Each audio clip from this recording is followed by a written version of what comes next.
381 Feast of the Blessed Virgin Mary of the Rosary. October 7th. Presence of God. O Most Holy Virgin, may the Rosary be my spiritual armor, and my school of virtue. Meditation. 1.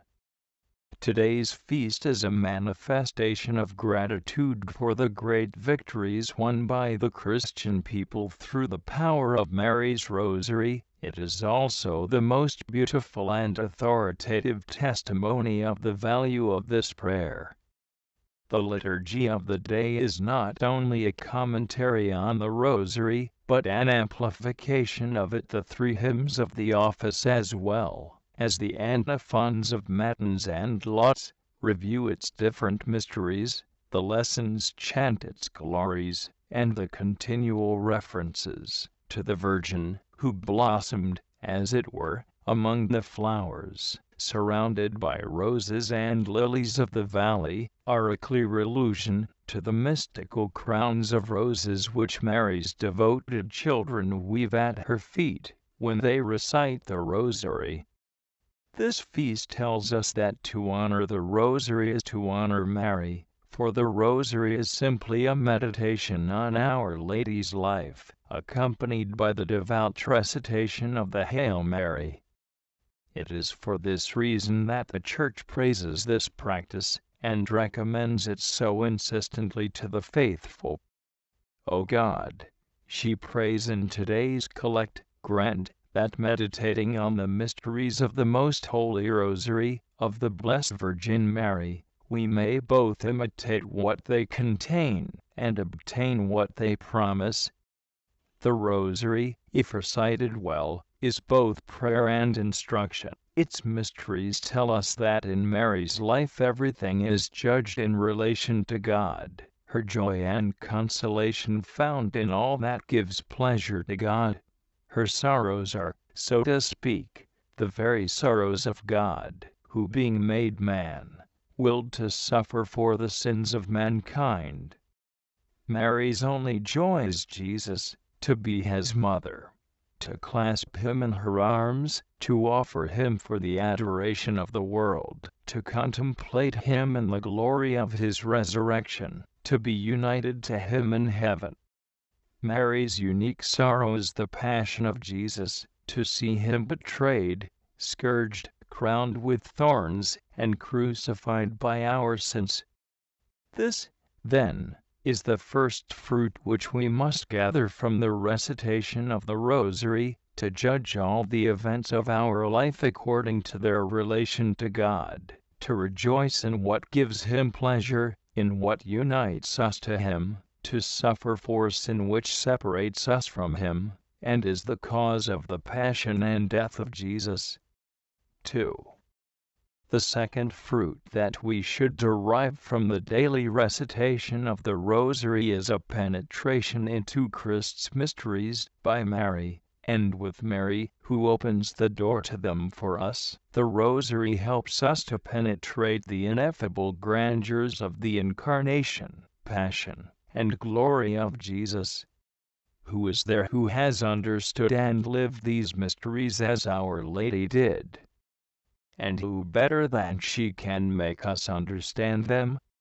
If, during the recitation of the Rosary, we really know how to put ourselves in spiritual contact with Mary, and to accompany her in the various stages of her life, we shall be able to perceive something of the sentiments of her heart concerning these great mysteries which she witnessed, and in which she played such an important part. This, in turn, will serve wonderfully to nourish our souls.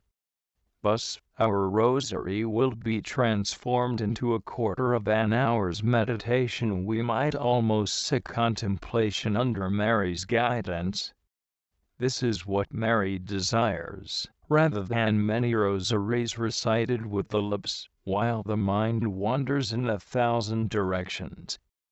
The Hail Mary, continuously repeated, should express the attitude of a soul who is striving to approach the Blessed Virgin, hastening toward her in order to be captivated by her and given insight into the divine mysteries. Ave Maria, the lips say, and the heart murmurs, teach me, O Mary, to know and love Jesus, as you knew and loved him. Saying the Rosary in this way requires recollection. Saint Teresa of Jesus says that before beginning to recite the Rosary, let the soul think of whom it is going to address, and who it is that is speaking, that it may speak to him with due respect. Compare Way 22. The saint, with her keen wit, laughs at those people who are so fond of repeating a large number of vocal prayers in a great hurry, as though they were anxious to finish their task of repeating them daily. Ibid. 31.